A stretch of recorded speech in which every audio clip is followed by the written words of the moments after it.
Thank you, FIFA.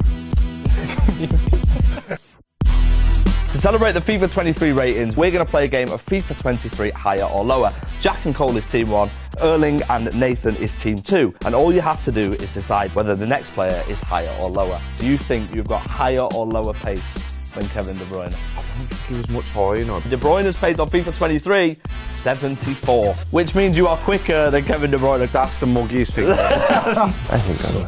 You guys think it's under, right? It is higher.